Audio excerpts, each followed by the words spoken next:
ಮಗು ಯಾಕೆ ಅಳುತ್ತೆ, ಯಾಕೆ ಅಳಲ್ಲ ಅನ್ನೋದು ನಿಮಗೆಲ್ಲ ಆಶ್ಚರ್ಯ ಆಗಿರ್ಬೋದು. ನಿಮಗೆಲ್ಲ ಮಕ್ಕಳಾಗಿದ್ದಾವೆ, ಅನುಭವ ಆಗಿದೆ. ಆದರೆ ಆ ಮಕ್ಕಳು ಆಗಿದ್ದ ಅರ್ಥ ಗೊತ್ತಾಗಿದೆ ಅನ್ನೋದಕ್ಕೆ ನಾನು ಕೆಲವೊಂದು ವಿಚಾರಗಳನ್ನ ಮುಂದೆ ಇಡ್ತಾ ಇದ್ದೀನಿ. ಹುಟ್ಟಿದ ಮಗು 2 ಮುಷ್ಟಿಯನ್ನು ಹಿಡ್ಕೊಂಡು ಹುಟ್ಟುತ್ತೆ, ಅರ್ಥ ಗೊತ್ತಾಗಿಲ್ಲ, ಹೌದಲ್ಲ? ಹೌದು. 2 ಮುಷ್ಟಿಯನ್ನು ಹಿಡ್ಕೊಂಡು ಹುಟ್ಟುತ್ತೆ. ಭಗವಂತ ಹಿಡಿಸ್ಕಳಿಸಿದ್ನ ಅಥವಾ ಒಳಗಡೆ ಯಾರು ಮಡಿಸ್ ಕಳಿಸಿದ್ರ ಹಿಡ್ಕೊಂಡು ಹೋಗುವಂಥ ಸ್ವಲ್ಪ ಯೋಚನೆ ಮಾಡಬೇಕು. ಭಗವಂತ ಯಾವ ಜಾಗದಲ್ಲಿ ಯಾವ ರೀತಿ ಪಾತ್ರ ಮಾಡ್ತಾರೆ ಅಂತ ಪ್ರತಿಯೊಬ್ಬರು ಅರ್ಥ ಮಾಡ್ಕೋಬೇಕು. ಭಗವಂತ ನಿಲ್ಲದ ಜಾಗ ಯಾವುದು ಅಂತ ಪ್ರವಚನದಲ್ಲಿ ಕೇಳ್ತೀರಾ, ಆದರೆ ನಿಮ್ಮ ಮನಸ್ಸಿಗೆ ಇನ್ನೂ ಬಂದಿಲ್ಲ. ಭಗವಂತ ಎಲ್ಲಿದ್ದಾನೆ ಅನ್ನೋ ಕೇಳುವ ಪ್ರಶ್ನೆಗೆ ನಾವು ಹುಡುಕ್ತಾ ಇದ್ದೀವಿ. ಅದಕ್ಕೋಸ್ಕರವಾಗಿ 2ನೇ ಭಾಗ ಮುಷ್ಟಿ ಯಾಕಿಲ್ಲ ಅಂತಕ್ಕಂಥದ್ದು. ಕುಟುಂಬದ ಸತ್ಯವನ್ನು ತಿಳ್ಕೊಳ್ಳಪ್ಪ ನೀನು.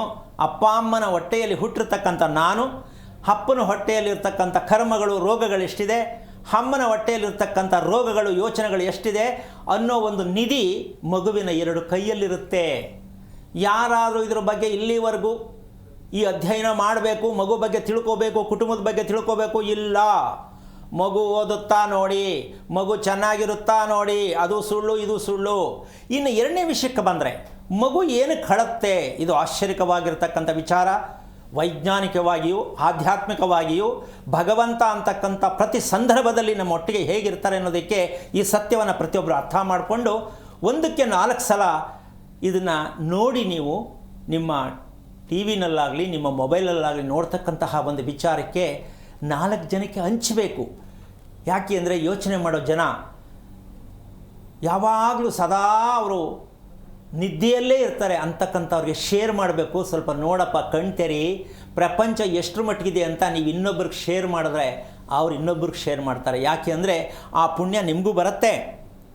ನಾನು ಹೇಳಿದ್ದಕ್ಕೆ ನನಗೂ ಪುಣ್ಯ ಬರುತ್ತೆ, ಕೇಳಿಸ್ಕೊಂಡಿದ್ದಕ್ಕೆ ನಿಮಗೂ ಪುಣ್ಯ ಬರುತ್ತೆ. ಅದಕ್ಕೋಸ್ಕರವಾಗಿ ನಾವು ಪ್ರತಿದಿನ ಒಂದು ಹೊಸದಾಗಿ ಒಬ್ಬರು ಕೇಳಿಸ್ಬೇಕು, ಒಬ್ಬರಿಗೆ ಹೇಳಬೇಕು.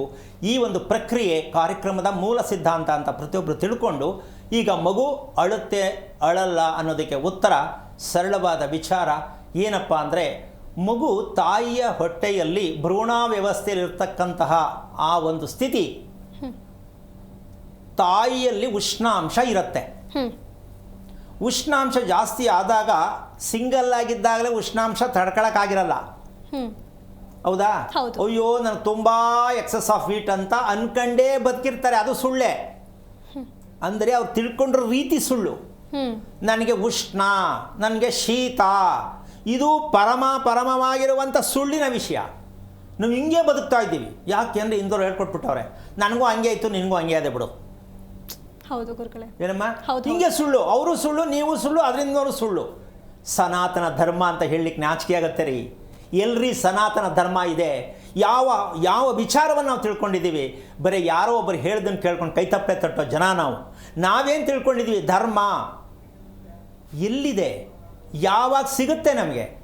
ಈ ಒಂದು ಪ್ರಶ್ನೆಗೆ ಉತ್ತರವನ್ನು ಒಂದೊಂದು ದಿನ ಕಾರ್ಯಕ್ರಮದಲ್ಲಿ ನೀವು ಅರ್ಥ ಮಾಡ್ಕೊಳ್ತಾ ಹೋದರೆ ಜೀವನ ಅನ್ನೋದು ಎಷ್ಟು ಸುಲಭವಾಗಿದೆ, ನಾವು ಎಷ್ಟು ಮೂರ್ಖತನದ ನರಕ ಜೀವನ ಅನುಭವಿಸ್ತಾ ಇದ್ದೀವಿ ಅಂತ ನಿಮಗೆ ಅರ್ಥ ಆಗ್ತಾ ಹೋಗುತ್ತೆ. ಆ ಸಂದೇಶವನ್ನು ನಿಮಗೆ ಕಾರ್ಯಕ್ರಮದಲ್ಲಿ ಸಿಗ್ತಾ ಹೋಗುತ್ತೆ ಅಂತ ಇನ್ನೊಮ್ಮೆ ಹೇಳೋಕ್ಕೆ ಇಷ್ಟಪಡ್ತೀನಿ. ಮಗು ತಾಯಿಯ ಗರ್ಭದಲ್ಲಿ ಆ ಉಷ್ಣಾಂಶವನ್ನು ಜಾಸ್ತಿ, ತಾಯಿ ಉಷ್ಣಾಂಶವನ್ನು ಎಳ್ಕೊಳತ್ತೆ ಭ್ರೂಣ. ಯಾಕೆಂದರೆ ಅದು ಬದುಕಲಿಕ್ಕೆ ಸೇಫ್ ಆಗಿರೋದಕ್ಕೆ ಉಷ್ಣಾಂಶ ತಾಪಮಾನ ಜಾಸ್ತಿ ಬೇಕು. ಅದು ಎಳ್ಕೊಂಡಾಗ ತಾಯಿಗೆ ಖುಷಿ ಬರುತ್ತೆ. ಅವಾಗ ಒಳಗಡೆ ಇರ್ತಕ್ಕಂತಹ ಆ ಭ್ರೂಣ ವ್ಯವಸ್ಥೆ ಇರ್ತಕ್ಕಂಥ ಸ್ಥಿತಿಯಲ್ಲಿ ತಾಯಿಯಲ್ಲಿರತಕ್ಕಂಥ ತಾಪಮಾನ ಉಷ್ಣಾಂಶವನ್ನು ಮಗು ಜಾಸ್ತಿ ಬಳಸ್ಕೊಳುತ್ತೆ. ಆ ಬಳಸ್ಕೊಂಡ ಸಂದರ್ಭ ನಿಮ್ಗೆ ಹೆಂಗೆ ಗೊತ್ತಾಗತ್ತೆ ಅನ್ನೋದಕ್ಕೆ ಉತ್ತರ ಹೇಳ್ಬಿಡ್ತೀನಿ. ಅದು ಹೆಂಗೆ ಅದು ಗೊತ್ತಾಗ್ಬಿಡುತ್ತೆ? ನೀವು ಹೆಂಗೆ ಹೇಳ್ತೀರಾ? ನನಗೆ 10 ಮಕ್ಕಳಾಗವಪ್ಪ, ನನಗೆ ಅದು ಗೊತ್ತೇ ಆಗಿಲ್ಲ ಅಂತ ಅನ್ನೋರಿಗೆ ಉತ್ತರ ಕೊಡಬೇಕಲ್ಲ. ಅದಕ್ಕೆ ಒಂದು ಸತ್ಯ ತಿಳ್ಕೋಬೇಕು, ಎಷ್ಟು ಮಕ್ಕಳಾದೋ ಅನ್ನೋದು ಮುಖ್ಯ ಅಲ್ಲ, ಎಷ್ಟು ಮಕ್ಕಳು ಯಾವ ರೀತಿಯಾಗಿ ಇದ್ದೋ ನಮ್ಮ ಗರ್ಭ ವ್ಯವಸ್ಥೆಯಲ್ಲಿ ಅಂತಕ್ಕಂಥದ್ದು ಯೋಚನೆ ಮಾಡೋದು ಯಾವ ತಾಯಿಗೂ ಪಾಪ ಬಂದಿಲ್ಲ ಇನ್ನೂ. ಅದಕ್ಕೆ ಒಬ್ಬೊಬ್ಬರು ಒಂದೊಂಥರ, ಅಲ್ಲ ಅಪ್ಪ ಅಮ್ಮ ಒಬ್ಬರೇ ಇದ್ಯಾಕೆ ಒಂದೊಂಥರ ಉಟ್ಬಿಟ್ಟವಲ್ಲ ಅಂತ ಕೂತ್ಕೊಂಡು ನಾವು ತಮಾಷೆಗೆ ಮಾತಾಡ್ಕೊತೀವಿ. ಒಂದು ಕರಿದು, ಒಂದು ಬಿಳಿದು, ಒಂದು ಎತ್ತರ, ಒಂದು ಡುಮ್ಮ, ಒಂದು ಚುಪ್, ಯಾಕೆ ಕೊಡ್ತದು ಅಲ್ವಾ? ಸೊ ಇದಕ್ಕೂ ನಮ್ಗೆ ಉತ್ತರ ಸಿಕ್ಕಿಲ್ಲ. ದೇವ್ರು ಕೊಟ್ಟ ಎಲ್ಲ ದೇವ್ರ ಮೇಲೆ ಹೇಳ್ಬಿಡೋದು. ದೇವ್ರು ನಂಬ್ತಾನೂ ಇಲ್ಲ, ನಂಬಲ್ಲ. ಈ ಕಡೆ ಇಲ್ಲೂ ಹಿಂಗೆ ತಿರಸ್ಕಾರ ಮಾಡೋದು, ಈ ಕಡೆ ದೇವ್ರ ಮೇಲೆ ಹೇಳೋದು. ಈಗ ಎಷ್ಟು ಮಟ್ಟಿಗೆ ಸರಿ ಅಂದ್ರೆ ನಾವು ಸುಳ್ಳಲ್ಲಿ ಬದುಕ್ತಾ ಇದೀವಿ ಅಂತ ಗೊತ್ತಾಯ್ತಲ್ಲ. ನಾವು ಹೇಳುತ್ತಿರುವುದು ಸುಳ್ಳು, ನಾವು ತಿಳಿದಿರುವುದು ಸುಳ್ಳು, ಕೇಳಿಸಿಕೊಳ್ಳುತ್ತಿರುವುದು ಸುಳ್ಳು, ಹಾಗಿದ್ದ ಮೇಲೆ ಕಾರ್ಯಕ್ರಮ ಈಗ ನಾವು ಯಾವುದೊಂದು ತಗೊಳ್ಳೋಣ ಅಂತ ಪ್ರಶ್ನೆ ಆಗ್ಬೋದು. ಈ ಕಾರ್ಯಕ್ರಮವನ್ನು ಹೇಗೆ ತಗೊಳ್ಳೋಣ ಸ್ವಾಮಿ, ಸುಳ್ಳುನಾ ಸತ್ಯನಾ, ಇದು ಪ್ರಶ್ನೆ ಮೂಡಲ್ಲ ಅಂತ ಹೇಳಂಗಿಲ್ಲ, ಹೌದು. ಮೂಡುತ್ತೆ. ಅದಕ್ಕೆ ನಾವು ಹೇಳ್ತಿರೋದು ಏನು ಅಂದರೆ, ಮೊದಲು ಅರ್ಥ ಮಾಡ್ಕೊಳ್ಳಿ, ಆಮೇಲೆ ನಿಮ್ಗೆ ಸರಿ ತಪ್ಪು ಅಂತ ಗೊತ್ತಾದರೆ ತಗೊಳ್ಳಿ, ನಾನು ಬಿಟ್ಬಿಡಿ. ಅರ್ಥ ಮಾಡ್ಸೋಕ್ಕೆ ನಮ್ಮ ಪ್ರಯತ್ನ, ಅರ್ಥ ಮಾಡ್ಕೊಳ್ಳುವಂಥದ್ದು ನಿಮ್ಮ ಪ್ರಯತ್ನ. ಮಾಡ್ಕೊಳ್ಳಿಲ್ಲ ಅಂದ್ರೆ ನಾನೇನು ಮಾಡೋಕ್ಕಾಗಲ್ಲ. ಅದು ಸತ್ಯ ಸುಳ್ಳು ಅನ್ನೋದು ನಿಮ್ಮ ಡಿಸೈಡ್, ನಾನು ತೊಗೊಳಕ್ಕಾಗಲ್ಲ. ಅದು ನೀವು ಏನು ತಗೋತೀರ ಹಾಗೆ. ಅದಕ್ಕೋಸ್ಕರವಾಗಿ ಪ್ರಪಂಚವೆಲ್ಲ ಸರಿ ಮಾಡಲಿಕ್ಕೆ ಆಗಲ್ಲ. ಯಾಕೆಂದರೆ ಮನೆಯಲ್ಲಿರ್ತಕ್ಕಂಥವರೇ ಸರಿ ಮಾಡೋಕ್ಕಾಗಲ್ಲ, ಪ್ರಪಂಚಕ್ಕೆ ಸರಿ ಮಾಡೋಕ್ಕಾಗತ್ತೆ. ಹೌದು. ಆ ಕಾರಣದಿಂದಾಗಿ ಈ ವಿಚಾರವನ್ನು ನಿಮ್ಮ ಮುಂದೆ ಪ್ರಸ್ತಾಪ ಮಾಡ್ತಾ ಇರ್ತಕ್ಕಂಥ ಒಂದು ವಿಶೇಷ ಆಗುತ್ತೆ. ಕೆಲವರಿಗೆ ಇನ್ನೊಂದು ಅನುಮಾನ ಬರುತ್ತೆ ಅಂದರೆ, ಇವರಿಗೆ ಗೊತ್ತಾ, ಹಂಗೆ ನಮಗೇನು ಗೊತ್ತೇ ಇಲ್ವಾ, ಬೇರೆಯವ್ರಿಗೇನು ಗೊತ್ತೇ ಇಲ್ವಾ, ಇವ್ರಿಗೆ ಮಾತ್ರ ಗೊತ್ತಾ, ಈ ಪ್ರಶ್ನೆಗಳೆಲ್ಲ ಉದ್ಭವ ಆಗುತ್ತೆ.